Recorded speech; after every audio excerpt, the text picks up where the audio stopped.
Rhode Island's most notorious killer, Craig Price, facing a judge in Florida today. He was arraigned on attempted murder charges after being accused of viciously stabbing a fellow inmate back in April. He's due back in court in September. If convicted, he faces an additional 15 years on his sentence. In the late 1980s, Price was 15 years old when he admitted to 4 murders in Warwick. Among the victims, 2 young girls. May 25, 1968. Mary Bell, just 10 years old, lured Martin Brown into an abandoned house and strangled him, with hands barely big enough to reach around a child's neck. 2 months later, another toddler's lifeless body was found. But what happened next would change Bell's early life forever. Here are the 5 most evil teenagers in the world.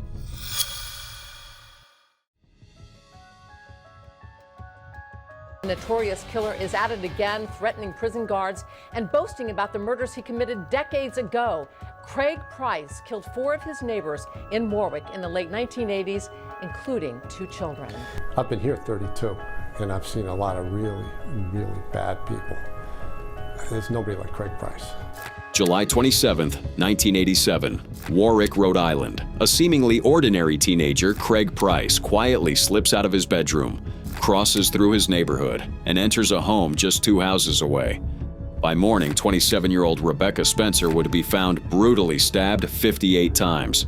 Price was just 13 years old, a child on the outside, but a calculating predator on the inside. Craig Price was born on October 11, 1973, into a hard-working, blue-collar African-American family in a predominantly white neighborhood. By all outward appearances, Price had a normal childhood. He played sports, did well in school, and had no documented history of abuse or neglect. But by age 9, dark thoughts began to infiltrate his mind, thoughts of violence and death. These disturbing fantasies soon escalated into petty crimes: breaking, robbery, stalking, drug use, and assault. 2 years after his first murder, Price's dark urges resurfaced with terrifying intensity. On September 1, 1989, Price, now 15, broke into the home of 39-year-old Joan Heaton. High on marijuana and LSD, he attacked Joan with the kitchen knives she had purchased earlier that day. The brutality of the murders would shock even seasoned investigators. Joan was stabbed nearly 60 times. Her daughter Jennifer was stabbed 62 times. And Melissa suffered 30 stab wounds and a crushed skull. The violence was so extreme that the knife handles broke, leaving the blades lodged in the victims' bodies. The Buttonwoods neighborhood was thrown into panic. Police combed the streets, neighbors padlocked their doors, and fear hung heavy over the tidy working-class community. The Heaton house was just a few hundred yards from Rebecca Spencer's home. The pattern was clear. The killer lived among them. Police became suspicious when they noticed Price had a deep gash on his finger, the kind of wound the killer would have sustained. A bloody sock print at the crime scene matched Price's size 13 feet. The crucial break came when they discovered the murder weapons hidden in Price's backyard shed. At the police station, Price's mother sat beside him, sobbing quietly. Detective Tim Colgan read Price his rights, then asked him to describe what happened in his own words. What followed was a chillingly casual confession. Price detailed the night of terror in the Heaton home, mimicking the dying girl's last sounds, and even complained about cutting his hand. His lack of remorse was staggering. As Detective Colgan later recalled, "He's talking like these people like it was nothing, like absolutely nothing. It's incredible." Initially, Price denied involvement in Rebecca Spencer's murder, but under further questioning, he confessed to that killing as well. 4 lives brutally ended, 3 of them children, by a teenager who showed no empathy and no regret. Here's where the story takes an astonishing turn. Because Price was a month shy of his 16th birthday, Rhode Island law required that he be tried as a juvenile. This meant he would be released from the Youth Correctional Center when he turned 21. The maximum penalty allowed. His records would be sealed. The law was on Price's side, and he knew it. "When I get out, I'm gonna smoke a bomber," Price taunted, as he was led from the courthouse in handcuffs, mocking the system that seemed powerless to contain him. The public outrage was immediate and intense. Within a month of Price's arrest, the Rhode Island legislature passed a law allowing juveniles to be tried as adults for serious crimes.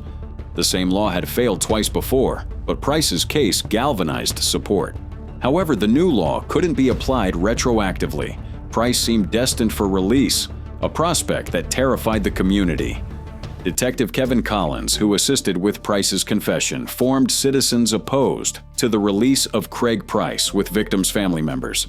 They launched rallies, fundraisers, and media campaigns warning the nation about Price's possible release. Collins declared, "Craig Price is a serial killer stopped temporarily at 4 killings.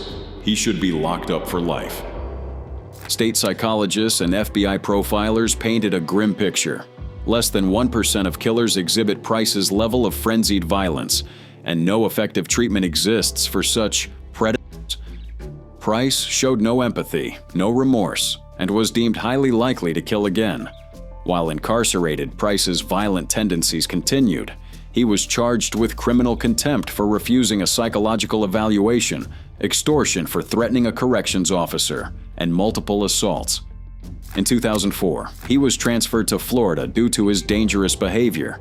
There, he stabbed a correctional officer with a homemade shiv and later attacked a fellow inmate with a 5-inch knife, earning an additional 25-year sentence. Rhode Island officials used every legal tool available to keep Price behind bars.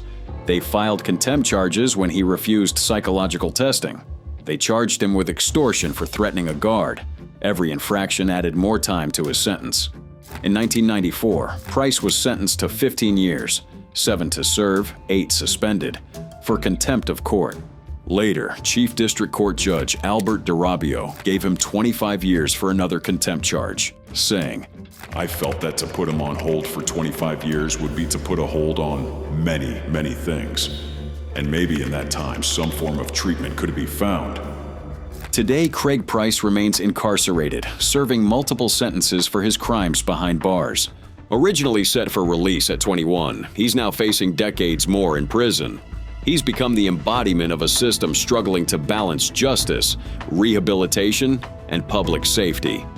Price's case permanently reshaped Rhode Island's juvenile justice system. From that point on, any 15-year-old charged with serial murder could be tried as an adult and face life without parole. His actions exposed deep cracks in the system and forced lawmakers to face an uncomfortable truth. Some young offenders might truly be beyond saving.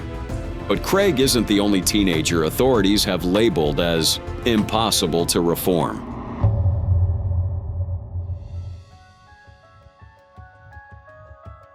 It was May 25, 1968, the day before her 11th birthday. In the decaying Scotswood district of Newcastle, England, Martin Brown was found lifeless in an abandoned house. The boy, whose only crime was being in the wrong place at the wrong time, had been strangled. His tiny body showed no obvious signs of violence except some blood and foam around his mouth. At first, police thought he'd swallowed pills found nearby, but the truth was far darker. Martin's death shocked the community, but it was written off as a tragic accident. No one suspected an 11-year-old girl could be responsible. But the following day, someone broke into a local nursery school and vandalized it.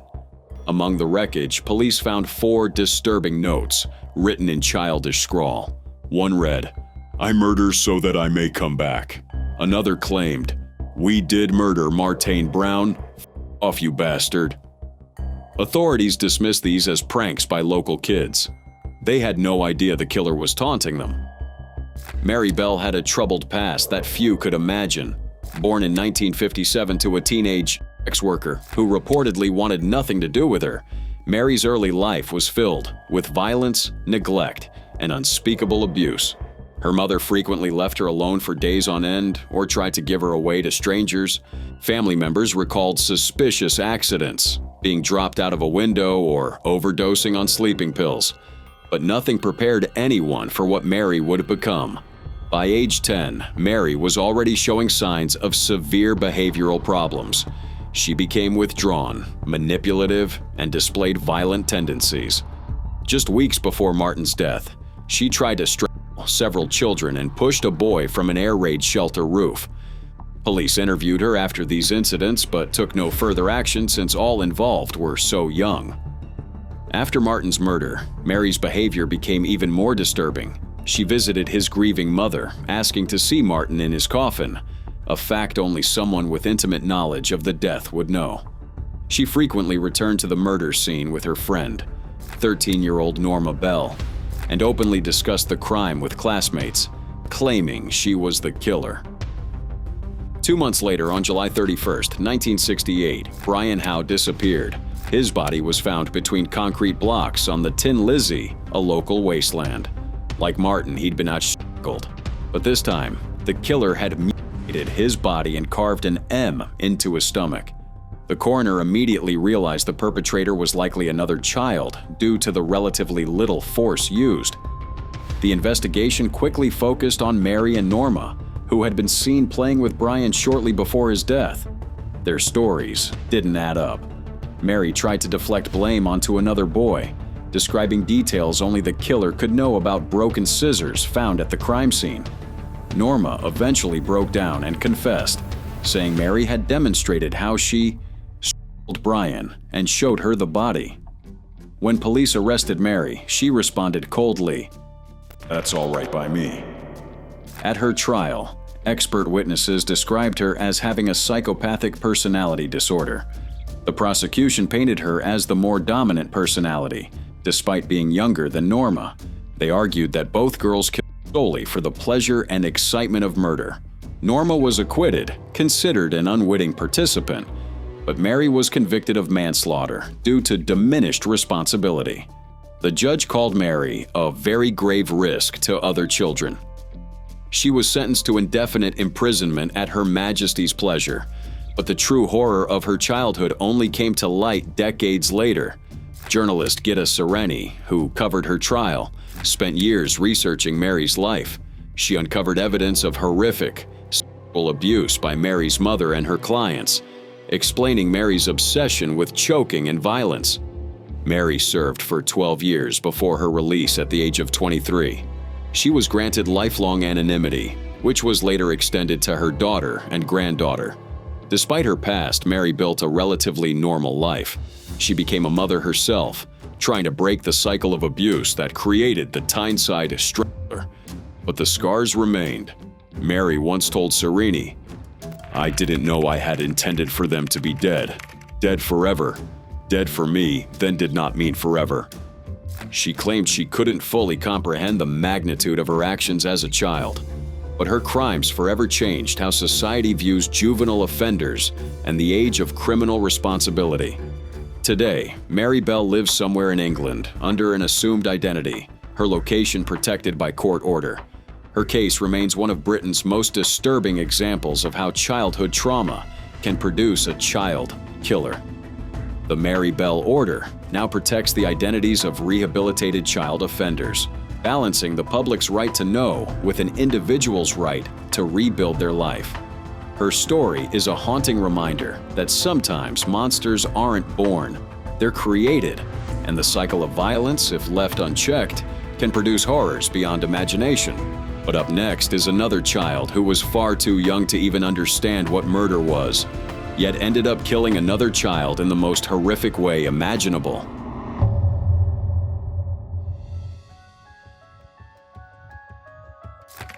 (1871), Boston. Children vanish. Others reappear with stories too awful for words. The city's children learn to fear one face, a boy with a strange white film over his right eye. His name is Jesse Pomeroy, and his reign of terror begins before his 12th birthday. Pomeroy's childhood is marked by isolation and torment.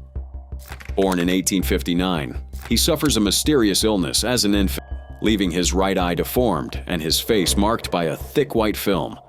This unusual feature makes him an outcast at school, bullied by older kids, ignored by his brother, and subjected to brutal beatings from his father. His only comfort comes from his mother, Ruth, who believes his violent tendencies are just a reaction to the bullying he endures. But Jesse's darkness is deeper than anyone suspects. As a young boy, Pomeroy displays classic warning signs. He tortures animals, including a neighbor's cat, and becomes fascinated with violent dime novels that depict savage frontier life. These cheap stories fill his mind with images of torture and brutality, scenes he will later reenact on his own victims. By age 12, Pomeroy's violence escalates. He lures boys, ages 4, into isolated areas with promises of candy or toys. Once alone, he ties them up, stuffs handkerchiefs in their mouths, and subjects them to unimaginable torture. His methods mirror the gruesome scenes from his beloved dime novels, tying victims to posts, cutting and beating them, sometimes even scalping. Despite these atrocities, many victims survive, scarred for life but alive to tell their stories. The city is gripped by fear. Newspapers dub him the boy torturer and the Red Devil. Parents keep their children indoors. Finally, a brave victim provides a crucial detail. His attacker has a peculiar white eye. Police quickly identify and arrest 13-year-old Jesse Pomeroy. He confesses to the attacks and receives 6 years at the State Reform School for Boys. But his time there is short. Thanks in part to his mother's influence, Pomeroy is released after just 17 months. He returns home at 14, seemingly reformed. But the violence resumes immediately. Only now it takes a deadlier turn. In March 1874, Katie Curran disappears. She's last seen at the Pomeroy family shop, but initial searches reveal nothing. 5 weeks later, Horace Millen's mutilated body is found. The brutality of the crime shocks even seasoned investigators. His throat slashed, his body covered in stab wounds, and evidence of attempted burning. Police quickly connect the dots. Pomeroy has scratches on his face and blood on his clothes. His boots match the prints found at the Millen crime scene. During interrogation, he maintains a chilling detachment, sometimes denying involvement, sometimes claiming, "Something made me do it." When confronted with Millen's body, he finally confesses. The investigation takes a gruesome turn when new tenants at the former Pomeroy shop discover Katie Curran's decomposing body in the basement. Pomeroy confesses to her murder as well, but his explanations remain vague and disjointed. He alternates between claiming memory loss and blaming an irresistible compulsion. His trial becomes a national sensation. The prosecution portrays him as a calculating monster, while his defense argues insanity, a condition they call moral insanity, or an irresistible impulse. The jury rejects the insanity plea, but recommends mercy due to his age. The judge disagrees, sentencing Pomeroy to death. But Massachusetts Governor William Gaston refuses to sign the execution order. After 2 years and 3 council votes, Pomeroy's sentence is commuted to life in solitary confinement. At just 16 years old, Pomeroy begins a new chapter, one that will see him spend more time in solitary confinement than any other American prisoner. He makes at least a dozen escape attempts, including one that costs him an eye. He teaches himself multiple languages, writes poetry, and studies law, filing numerous legal challenges and pardon requests. In 1929, frail and elderly, he was transferred to Bridgewater Hospital for the criminally insane, where he died in 1932. Theories about Pomeroy's motives abound. Some blame his violent father, though evidence of abuse is scant. Others point to his obsession with violent literature or his early isolation due to illness. Modern psychologists suggest his severe illness, possibly a bad reaction to a smallpox vaccine, disrupted crucial early bonding, leaving him unable to form normal human attachments. Pomeroy's case forces society to confront uncomfortable truths about violence, childhood development, and the nature of evil. His crimes predate our modern understanding of serial killers, but his pattern of escalating violence, victim selection, and methodical cruelty fits the profile perfectly. Today he stands as America's youngest serial killer, a boy who became a monster, and a monster who started as a boy. But if you thought Pomeroy's story was shocking, the next case takes us deeper into the dark evolution of American crime.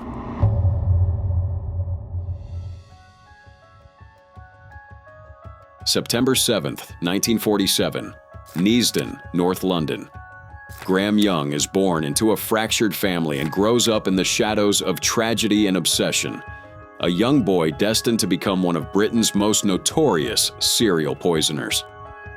From an early age, Graham's life was marked by loss and instability. His mother, Bessie, died of tuberculosis just months after his birth. Too shattered to raise his son, Graham's father, Fred, sent him to live with his Aunt Winnie. For the first 2 years of his life, Graham formed an unbreakable bond with her. But when Fred remarried in 1950, Graham was abruptly reunited with his father, new stepmother Molly, and older sister Winifred. He never recovered from the separation from Aunt Winnie, a wound that would fester and manifest as darkness later in life.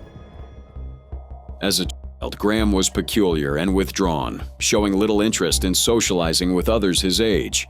His fascinations leaned toward the sensationalist murder stories, forensic science, and particularly toxicology.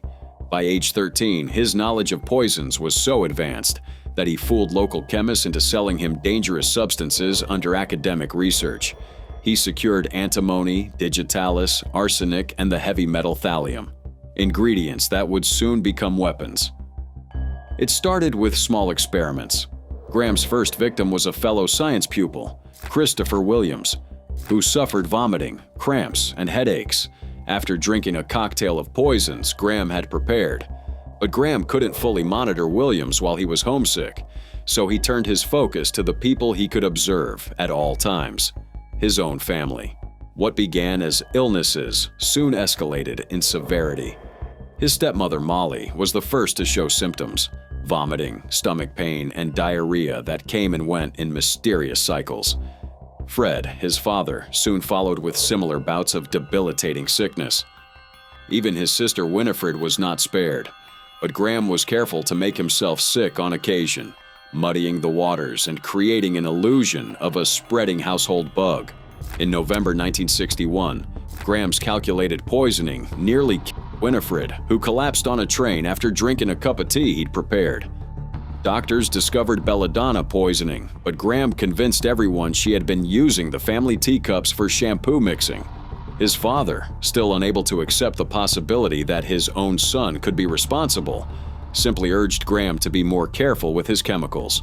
Then, on Easter Saturday, April 21, 1962, Molly was found writhing in agony in the back garden. Graham watched with fascination as she died later that night. Her death was ruled a natural cause, a prolapsed spinal bone. The true cause, a lethal dose of thallium, would remain hidden due to her cremation, which Graham himself had suggested. After Molly's death, Fred's health sharply declined. He was eventually hospitalized and diagnosed with antimony poisoning. An investigation by Graham's school chemistry teacher led police to discover Graham's collection of poisons and extensive notes on historical poisoners. On May 23, 1962, at just 14 years old, Graham Young was arrested and confessed to poisoning his father, sister, and school friend, but was not charged with murder due to a lack of evidence from Molly's cremation. Sentenced to Broadmoor Maximum Security Hospital, Graham became the youngest inmate since 1885. Within weeks, a fellow inmate died of cyanide poisoning, an incident Graham claimed responsibility for, but was ruled a suicide. Other tampering incidents followed, including attempts to poison staff with sodium compounds. Yet, by the late 1960s, doctors believing he was cured recommended his release. In June 1970, Graham was freed, despite having told a nurse he planned to kill one person for every year he spent in Broadmoor. His release would prove a fatal mistake. Upon release, Graham resumed his deadly experiments almost immediately. He found work at John Hadlin Laboratories in Bovingdon, a photographic supply firm where thallium was readily available. His co-workers soon fell victim to the familiar pattern: sickness that dissipated while away from work, but worsened upon return.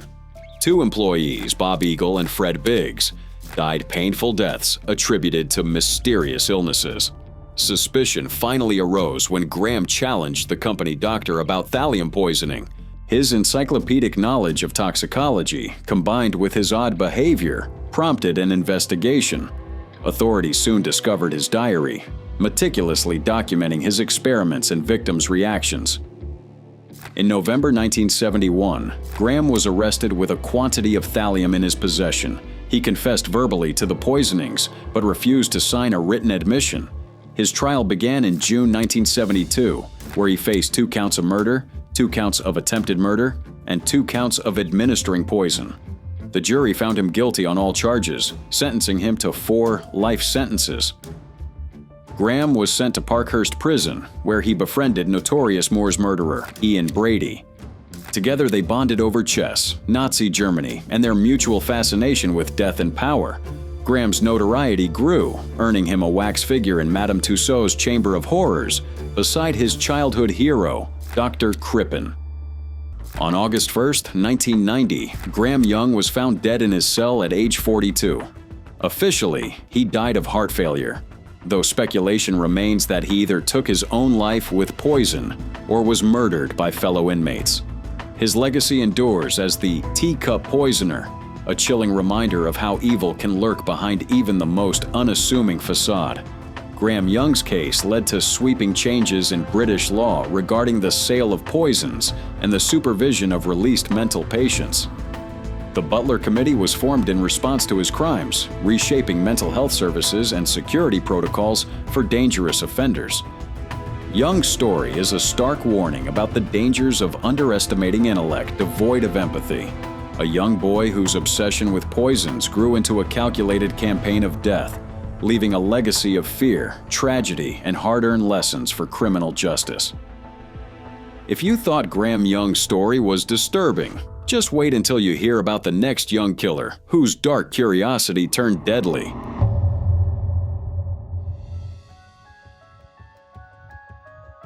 And it started in 2006 in the poverty-stricken village of Musahari, Bihar, India.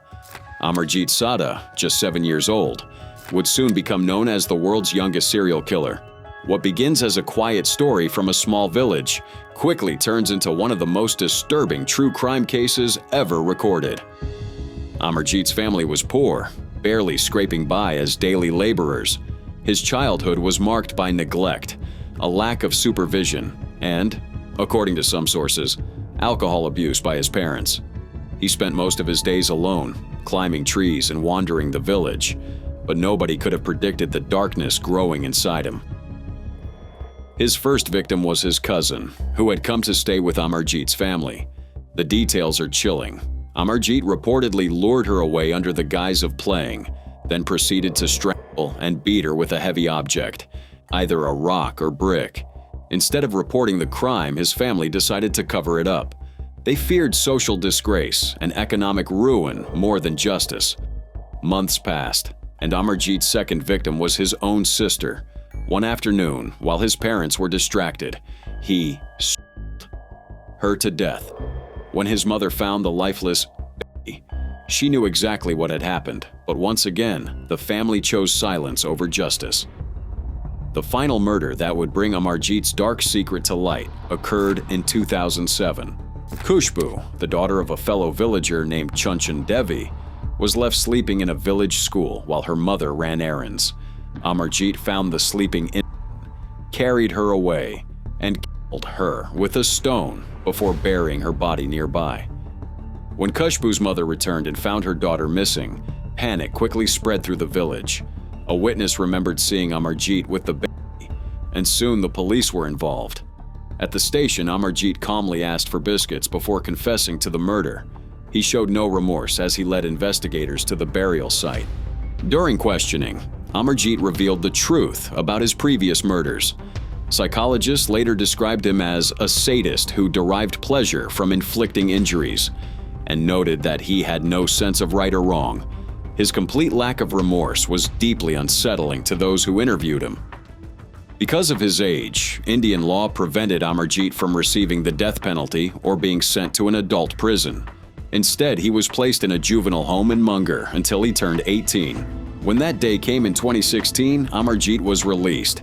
His new identity and location remain unknown. This case is a tragedy of systems failing both victim and the perpetrator. His family hid 2 murders out of fear of social consequences. rather than seeking help for their clearly disturbed child. There were no mental health interventions or social services until it was too late, and no official consequences until the third murder forced action. Amarjeet's story raises disturbing questions about childhood innocence, violent tendencies, and the failures of justice systems in dealing with juvenile offenders. Despite serving time in a juvenile facility, no one knows if Amarjeet was truly rehabilitated. His case remains a haunting reminder that evil can sometimes be born rather than made, and that sometimes the darkest stories come from the most unexpected places.